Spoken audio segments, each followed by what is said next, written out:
Hello everyone, we are studying Helicobacter pylori. Till now we have studied the characters and pathogenesis of Helicobacter pylori. Helicobacter pylori, it is a pathogen which causes stomach ulcer and also an gastric ulcer. So ulcer is formed into the stomach as well as into the duodenum. We have discussed the pathogenesis in the previous lecture. In this lecture we are going to discuss the next part, that is laboratory diagnosis. How we can diagnose the infections caused by the Helicobacter pylori. So laboratory मध्ये आपण कशा पद्धतीने diagnosis करू शकतो, that is the point of discussion in this lecture. Whenever we perform diagnostic test, we must have a clinical sample. मग stomach ulcer जे पायलोरीने cause केलं असतं त्याच्यामध्ये आपण क्लिनिकल सॅम्पल म्हणून काय काय यूज करू शकतो, तर most obviously we can use blood sample. Beside this we can use stool sample, and more importantly we can use biopsy specimen, means tissues are taken. जे अल्सरेशन झालेले जे टिश्यूज असतात ते टिश्यूज आपण सॅम्पल्स किंवा स्पेसिमन म्हणून use करतो. So specimen किंवा आपण जे क्लिनिकल सॅम्पल यूज करणार आहे for diagnostic purpose, those are mostly blood, stool and biopsy specimen. बायोप्सीमध्ये आपण टिश्यूज घेत असतो for microscopy observation and for other purpose also. Okay, तर हे झाले सॅम्पल्स, क्लिनिकल सॅम्पल आपण जे डायग्नॉसिसमध्ये यूज करणार. आता डायग्नॉसिस आपण जेव्हा हेलिकोबॅक्टर पायलोरीचं करतो, it can be done in 2 ways. Okay, and those 2 ways are, first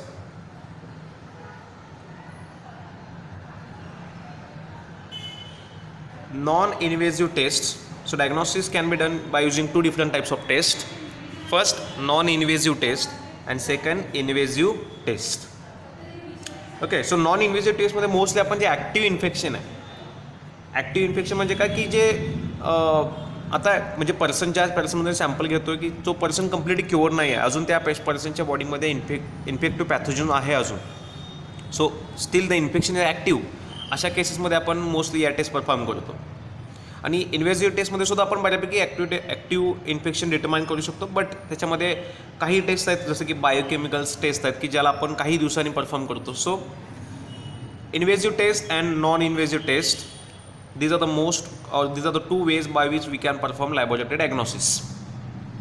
okay, आता इन्व्हेजिव्ह टेस्टमध्ये पुन्हा 3 टेस्ट आहेत, urea breath test, stool antigen test and ELISA test, enzyme linked immunosorbent assay. These are non invasive taste.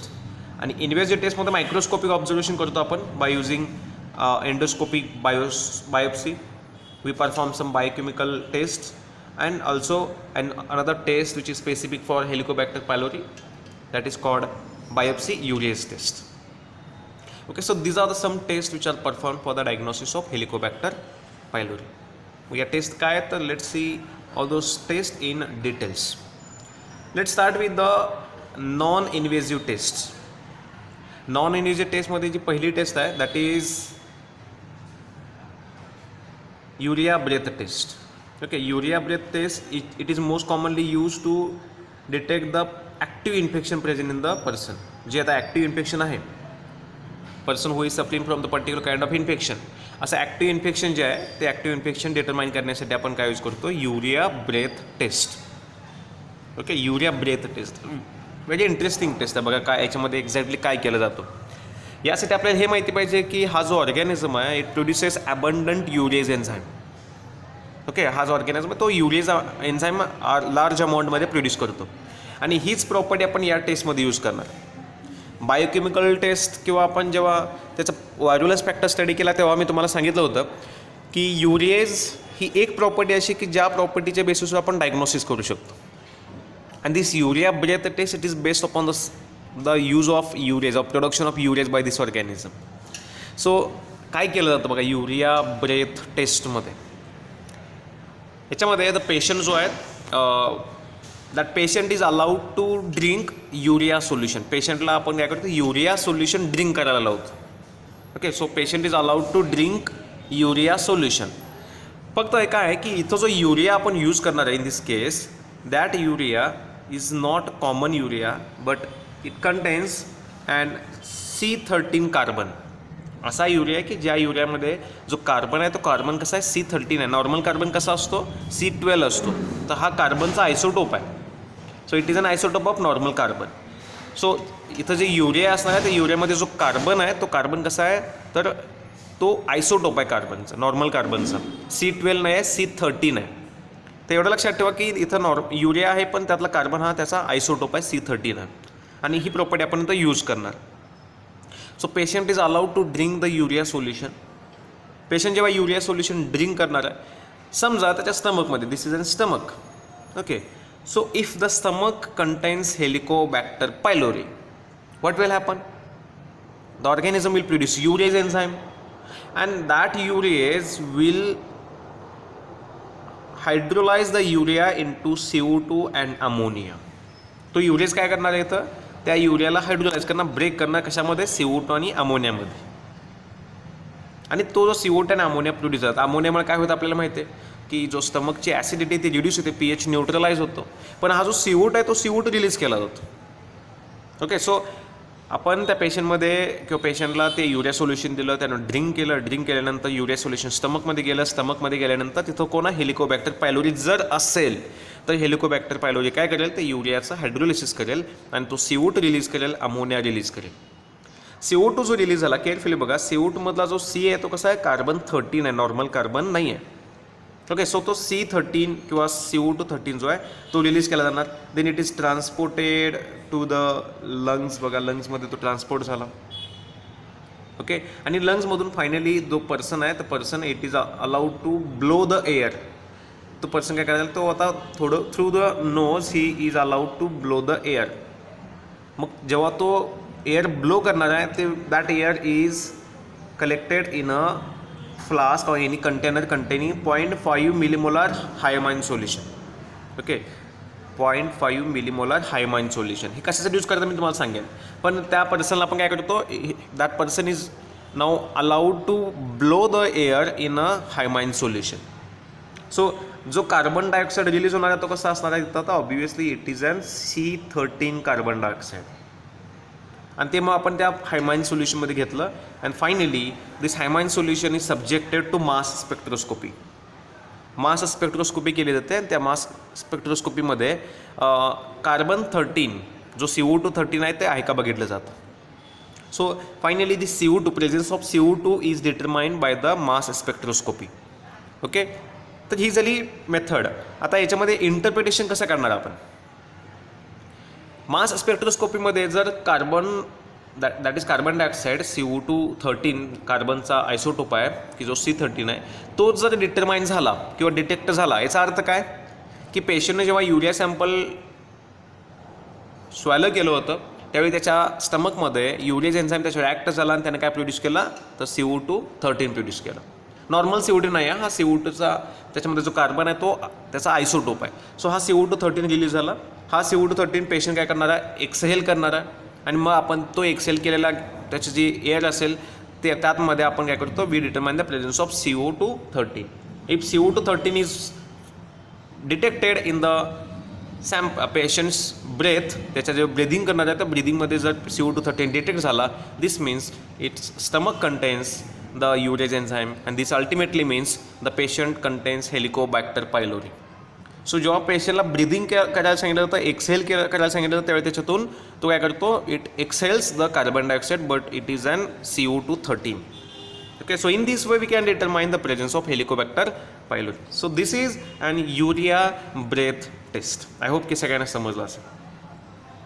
हायमाइन सोल्युशनमध्ये CO2 add केल्यानंतर तो CO2 हायमाइन solution आपण काय करतो की ते त्याचं आपण स्पेक्ट्रोस्कोपीमध्ये ॲनालिसिस करतो आणि मग त्यामध्ये CO2 आहे का बघितला जातो.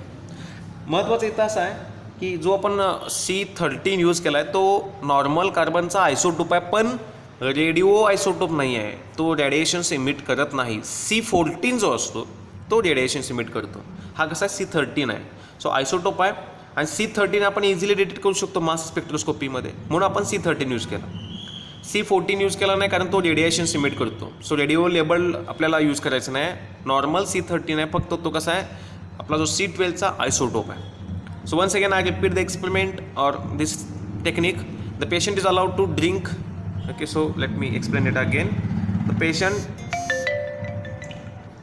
Is allowed to drink the urea solution. Okay. Then If patient's stomach contains urease enzyme, then that urea will be broken down into or hydrolyzed into CO2 carbon, that is CO2 13. Then that CO2 is transported to the lungs, and finally the person are allowed to breathe. So the person will exhale the CO2 13, and that will be determined by using mass spectroscopy. Okay, if CO2 13 is observed, detected, then it means patient contains urease in its stomach, and that indicates the infection of Helicobacter pylori. आणि urease कधी produce करणार, जेव्हा pathogen living असेल, आणि living असल्याचा अर्थ infection कसं active असणार. So it is an ultimate or indicator of active infection of Helicobacter pylori. So this is the first non-invasive test called urea breath test. Okay, then next, after urea breath test, next test, that is stool antigen test.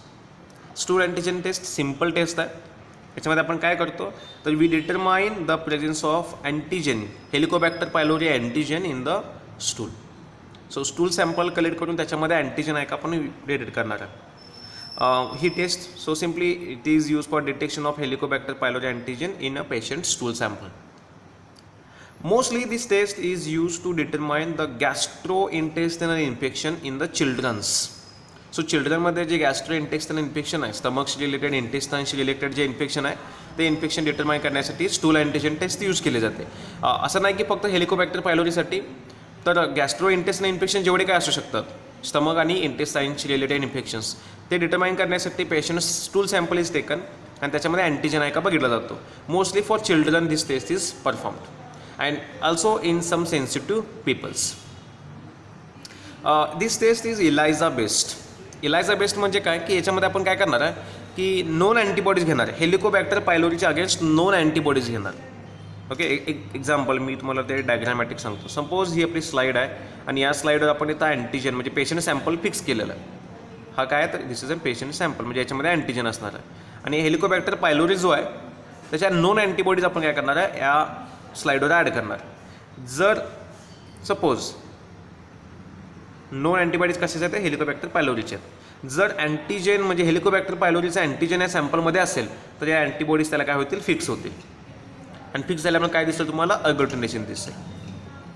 Okay, so simply आपण इथं काय करतो, तर determination of presence of antigen in the patient sample, यासाठी आपण known antibodies use करणार. This is an stool antigen test, simply determination of antigen of Helicobacter pylori in the patient stool sample. आता ELISA based आहे, म्हणजे आपण याच्यामध्ये काय करणार आहे ते आपण पुढे बघूया डिटेलमध्ये इलायझामध्ये. पण इथं एवढं लक्षात की आपण नोन अँटीबॉडीज यूज करायचे आहेत, आणि अँटीजेन प्रेझेंट आहे का आपण हे एवढं डिटरमाइन करणार आहोत. ही सुद्धा टेस्ट आहे. It also indicates the active infection.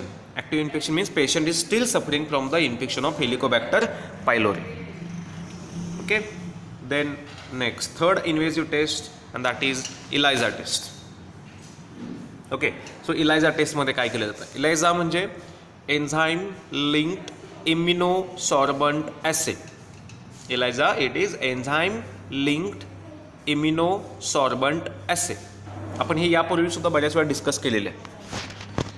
So what is how exactly ELISA taste is perform. आपण हे सगळं पुन्हा पुन्हा तेच डिस्कस करतो आहे, पण तरी देखील एकदा आपण एक रिव्हिजन बघूया इलायझा टेस्टमध्ये काय केलं जातं.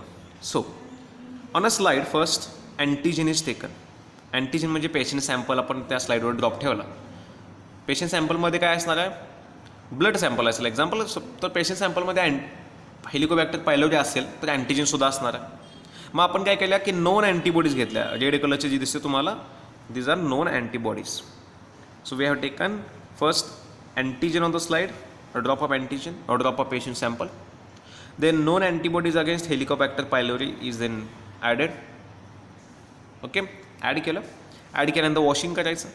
वॉशिंग म्हणजे ती जी स्लाईड आहे ती वॉश आउट करायची. कशाने वॉश करायची, जर इथं बघा या अँटीबॉडीज कॉम्प्लिमेंटरी नसतील म्हणजे हेलिकोबॅक्टरच्या आहेत, पण याच्यामध्ये जर हेलिकोबॅक्टर पायलोरी नसेल तर वॉशिंग नंतर अँटीबॉडीज काय होईल, वॉश आउट होतील, आणि फक्त काय राहील तुमचा अँटीजेन. ओके, सो पहिल्यांदा अँटीजेन फिक्स केला, देन आपण हेलिकोबॅक्टरच्या अगेन्स्ट स्टँडर्ड अँटीबॉडीज त्याच्यावर ॲड केलं. आता काय करायचं बघा, या अँटीबॉडीज जे आहेत यांना म्हणायचं प्रायमरी अँटीबॉडीज. या अँटीबॉडीजच्या अगेन्स्ट अँटीबॉडी यूज केला म्हणून त्याला म्हणायचं secondary antibodies. Antibody against antibodies. किंवा त्याला अँटीबॉडीज म्हणतो आपण. मग या अँटीबॉडीज कशा आपण आयसोलेट करू शकतो अँटीबॉडीच्या अगेन्स्ट अँटीबॉडीज. तर ज्या प्रायमरी अँटीबॉडीज आहेत सपोज आपण त्या एखाद्या ॲनिमलमध्ये इंजेक्ट केलं, रॅबिट आहे एक्झाम्पल, रॅबिटमध्ये आपण प्रायमरी अँटीबॉडीज म्हणजे हेलिकोबॅक्टर पायलोरीच्या अगेन्स्ट अँटीबॉडीज आहेत त्या इंजेक्ट केल्या. तर रॅबिटसाठी ते काय असेल फॉरेन मटेरियल असेल आणि ते रॅबिटमध्ये जाऊन काय करणार अँटीबॉडी प्रोडक्शन इंड्यूस करणार. सो त्या अँटीबॉडीज रॅबिटमध्ये जाऊन आता अँटीजन म्हणून ॲक्ट होणार आणि मग रॅबिटमधलं आपण जे ब्लड आहे ते हार्वेस्ट करून त्यातून या अँटीबॉडीज हार्वेस्ट करू शकतो आणि मग आपण त्या अँटीबॉडीज ॲड केल्या. फक्त एक डिफरन्स आहे, महत्त्वाचा डिफरन्स काय बघा की ज्या आपण सेकंडरी अँटीबॉडीज यूज केल्यात दीज आर लेबल्ड और कॉन्ज्युगेटेड विथ द एन्झाईम. त्यांना एन्झाईम कॉन्ज्युगेट केला बघा, येलो कलरचं दिसतो तर दॅट इज एन्झाईम कॉन्ज्युगेट केलेला आपण त्याला, म्हणजे त्याला एन्झाईम बाउंड केला आहे. सो ज्या अँटीबॉडी यूज केल्या त्याला पण एक एन्झाईम बाउंड केला आहे. That enzyme is mostly HRP means horseradish peroxidase. Horseradish peroxidase हा एन्झाईम त्याला टॅग केला आपण त्या अँटीबॉडीजला. ओके, मग फायनली काय करायचं आता सबस्ट्रेट प्रोव्हाइड करायचं त्या एन्झाईमचा, हॉर्स रॅडिश पेरॉक्सिडेज जो एन्झाईम आहे त्या एन्झाईमचा सबस्ट्रेट प्रोव्हाइड करायचं. आणि जर इथं हा एन्झाईम राहिला आता पुढं काय होतं बघा, सबस्ट्रेट प्रोव्हाइड करणार आपण. फायनल ऑब्झर्वेशन कसं असेल, कन्क्लुजन कसं काढायचं बघा. पहिल्यांदा आपण अँटीजन फिक्स केला, मग आपण इथं बघा अँटीजन फिक्स केला.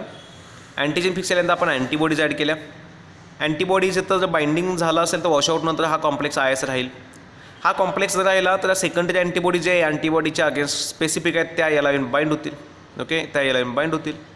बाइंड झाल्यानंतर इथं एन्झाईम आहे तो एन्झाईम IS राहणार आणि आपण जेव्हा त्याला एन्झाईमला सबस्ट्रेट प्रोव्हाइड करू that time this enzyme will catalyse conversion of this substrate into product. Okay, so जो एन्झाईम आहे तो एन्झाईम काय करणार आहे तर त्या सबस्ट्रेटचं कन्वर्जन करणार आहे कशामध्ये, प्रोडक्टमध्ये. So in this way the substrate is converted to product.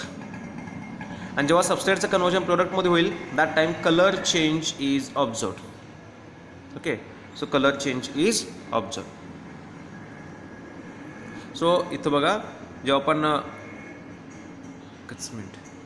Okay हां सबस्ट्रेट जेव्हा आपण प्रोव्हाइड करणार आहे that time this enzyme horseradish peroxidase it will catalyse conversion of this substrate into the coloured product and then colour change is observe. आणि जर colour change झाला that means आता याचा meaning काय होतो बघा, जर कलर चेंज झाला याचा अर्थ असा आपण ज्या स्पेसिफिक अँटीबॉडी यूज केला याच्या अगेन्स्ट अँटीजन याच्यामध्ये प्रेझेंट आहे. अँटीजन प्रेझेंट आहे याचा अर्थ हेलिकोबॅक्टेरिया सुद्धा असणार आहे. and this means the patient is suffering from the Helicobacter pylori infection. Okay, so in this way ELISA enzyme linked immunosorbent assay can be performed. समझते हैं? So this is ELISA test. So these are the three non-invasive tests. First we have discussed the urea breath test, then we have discussed stool antigen test, and then third ELISA test. Now let's discuss the invasive tests. Okay, invasive test. आता invasive टेस्टमध्ये काय केलं जातं तर invasive test involves first the sample has to be taken. Invasive टेस्टमध्ये आपण जे sample घेणार आहे ते सॅम्पल कसं असणार आहे तर बायोप्सी स्पेसिमेन असेल. बायोप्सी म्हणजे काय तर जिथं अल्सर फॉर्म झालेला आहे स्टमकमध्ये तर त्या अल्सरचे जे टिश्यूज आहेत डॅमेज जे टिश्यूज असतील ते टिश्यू सॅम्पल आपण इथं काय करणार आहे घेणार आहे कशासाठी काय म्हणून क्लिनिकल सॅम्पल म्हणून घेणार आहे. आणि ते टिश्यू सॅम्पल एक्स्ट्रॅक्ट करण्यासाठी आयसोलेट करण्यासाठी आपण जी मेथड यूज करणार आहे दॅट इज एंडोस्कोपी. एंडोस्कोपी माहीत असेल, एंडोस्कोपीमध्ये एक आपले जे स्पेशली स्टमकमध्ये किंवा कोणत्या प्रकारचं इंटेस्टाइनल इन्फेक्शन असेल ते डिटरमाइन करण्यासाठी आपण ते एंडोस्कोपी परफॉर्म करत असतो. सो एंडोस्कोपी यूज करून we can isolate multiple tissue sections that is called biopsies. So endoscopy mediated multiple biopsies are taken from the gastric mucosa. Okay, so intestinal जे lining असेल किंवा stomach lining आहे जिथं ulceration form झालं आपण endoscopy perform करून तिथले tissues harvest करणार आहे आणि मग त्या टिश्यूमध्ये आपण हेलिकोबॅक्टर पायलोरी आहे का हे कन्फर्म करायचं. Okay, so specimen for invasive test is and biopsies that is tissue samples. मग आपण टिश्यू सॅम्पल मिळवले आता मग डायग्नॉस्टिक टेस्ट कोणत्या कोणत्या परफॉर्म करायचे आहेत तर first we will go for microscopic observations. Okay, so microscopic observation is performed. याच्यामध्ये काय करायचं आहे तर जे टिश्यू सॅम्पल आहे बायोप्सी सेक्शन आहे it is stained with silver staining. Normal staining करणार नाही आपण, कारण टिश्यू आहे इथं, कोणता ऑर्गॅनिझम स्पेसिफिकली आपण आयसोलेट केलेला नाही आहे. डायरेक्टली टिश्यू सॅम्पल घेतलेला आपण, याला आपण हिस्टोपॅथॉलॉजिकल स्टडीज म्हणतो. जेव्हा आपण टिश्यू स्टडी करत असतो that is called histopathological studies. So tissue that is biopsy section, it is stained with silver stain. Silver स्टेननी त्याला आपण स्टेनिंग करणार आहे. And then observe for helical bacilli, because Helicobacter pylori it is an helical organism. जेव्हा तो free फॉर्ममध्ये असतो त्यावेळी त्याची मॉर्फॉलॉजी हेलिकल असते. कल्चर मीडियावर तो रॉड शेप्ड असतो, short rod. So helical bacilla, helical organism is observed in the tissues and for this purpose silver staining is done. So microscopic ऑब्झर्वेशनमध्ये आपण काय करणार आहे तर biopsy section is taken, stained with silver staining and then observe microscopically. मायक्रोस्कोपमध्ये आपण presence of helical bacilla determine करतो. Okay, so this is a microscopic observation of Helicobacter pylori. Similarly, we can perform some biochemical tests like oxidase, catalase and urease, because we know the organism shows positive oxidase test, catalase test and urease test. So आपण cultural characters जसं आपण perform करतो culture मीडियावर, similarly आपण biochemical टेस्टसुद्धा perform करू शकतो for detection of the infection by this organism. Okay, and finally another test that is called as biopsy urease test. Biopsy urease test. What is done in the biopsy urease test? तर आपण क्रिश्चियन्सन्स urea आगार असेल किंवा दुसरा एखादा urea आगार असेल किंवा युरिया ब्रॉथ असेल मोस्टली, किंवा युरियाचा स्लांट असेल, युरिया आगार स्लांट, तर त्याच्यामध्ये आपण काय करणार आहे तर जो पेशंट सॅम्पल आहे, इथं टिश्यू सॅम्पल घेतलेलं आपण. सो टिश्यू सॅम्पलपासून आपण सस्पेन्शन प्रिपेअर करणार त्याचं, and then it is inoculated in this particular media containing urea and phenolazide indicator. So tissue sample पासून suspension prepare करणार आपण. It is homogenized in a saline or any other solvent. आणि मग त्याच्यामध्ये आपण ते सस्पेन्शन जे आहे ते सस्पेन्शन आपण एखाद्या मीडियामध्ये की media which contains urea and any pH indicated आहे, स्पेशली फिनॉलाझाइड. तर आपण डायरेक्ट टिश्यू सॅम्पल याच्यामध्ये सस्पेन्शन ॲड केलं and then we will be observing the change in colour of media. Orange to purple pink indicates positive urease test, okay, and no change indicates negative urease test. So biopsy urease test and normal urease test मध्ये difference काय की normal urease test मध्ये आपण direct bacterial suspension घेतो आणि ते आपण urea आगार मेड्यामध्ये इनॉक्युलेट करतो. बायोप्सी सॅम्पलमध्ये आपण बायोप्सी म्हणजे टिश्यू सॅम्पल घेतो आणि ते युरिया आगारमध्ये आपण इनॉक्युलेट करत असतो. So this is an biopsy urease test. So in this way we can perform the diagnosis of Helicobacter pylori. So diagnosis साठी आपण नॉन इन्व्हेजिव्ह टेस्ट परफॉर्म करतो, आपण इन्व्हेजिव्ह टेस्टसुद्धा परफॉर्म करत असतो. Okay, after diagnosis the next part and that is the treatment. Okay, ट्रीटमेंटमध्ये most commonly antibiotics तर आपण use करतोच, but it is observe that this organism shows the resistance to multiple antibiotics. अनेक antibiotic ज्यांच्या against हा organism काय करतो तर रेजिस्टन्स दाखवतो.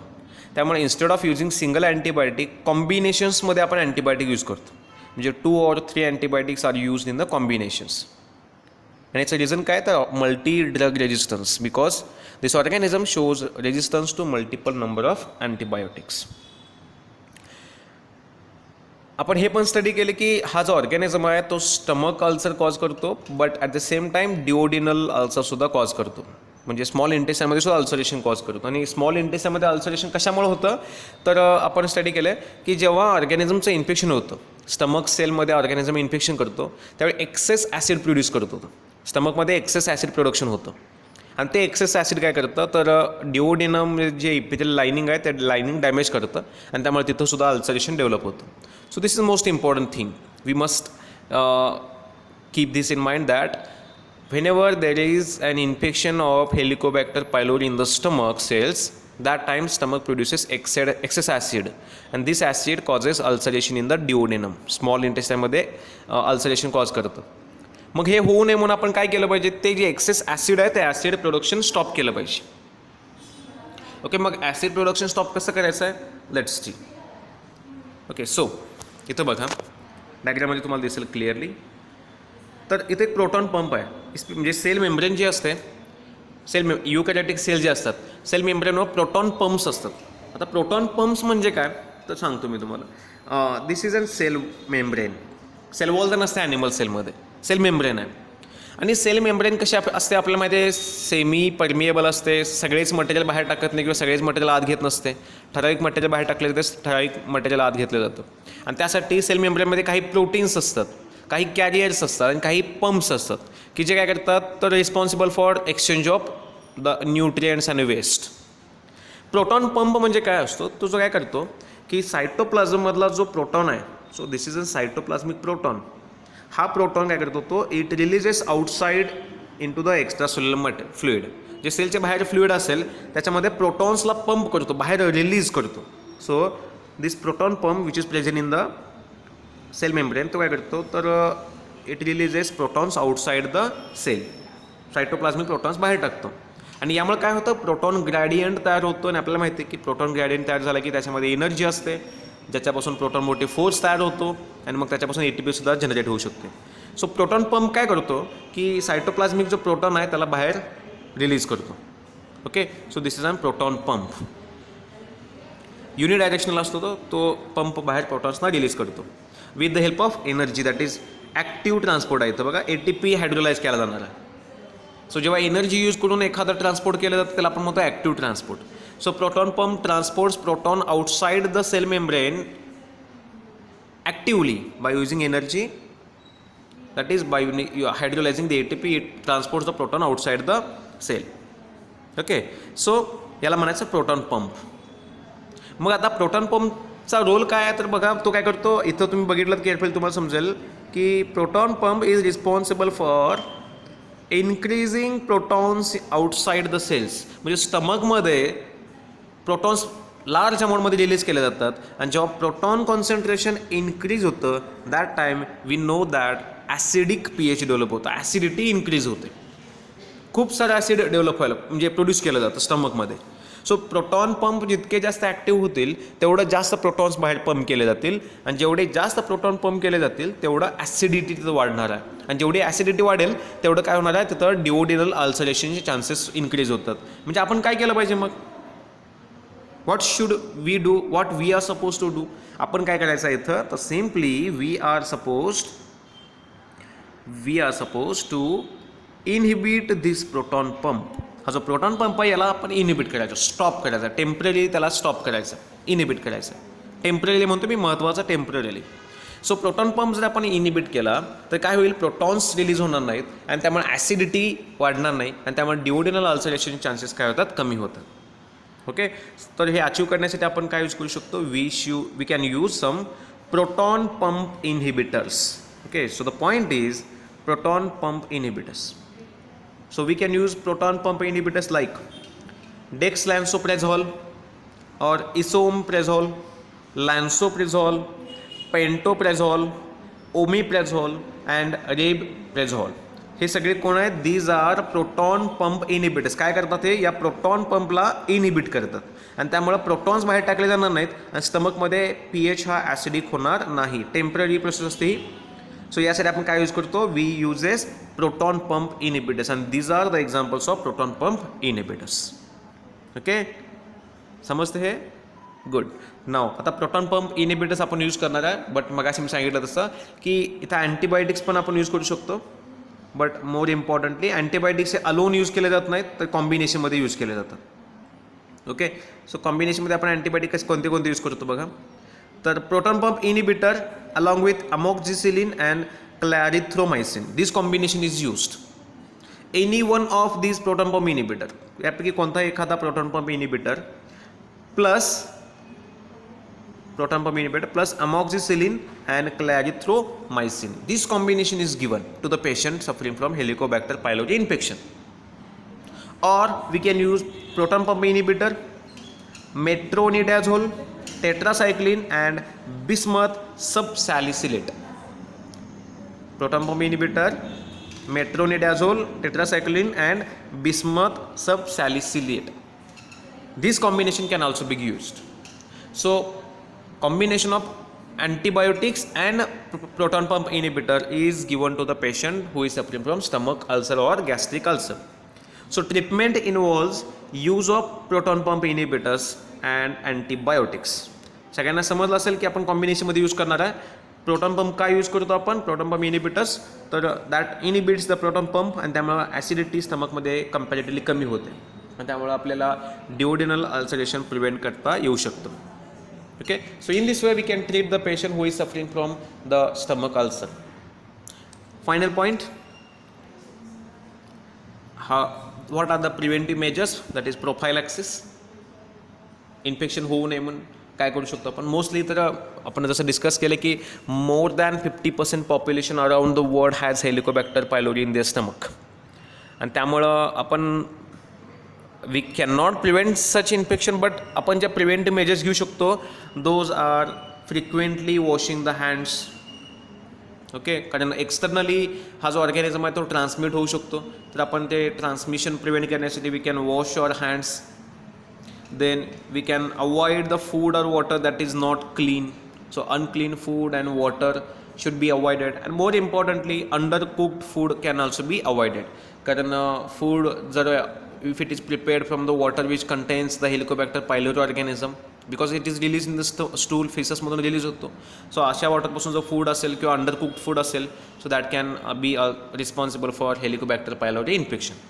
So washing the hands, avoid the food or water that is not clean, and avoiding the undercooked, improper cooked food can be helpful to reduce the chances of the stomach ulcer by Helicobacter pylori.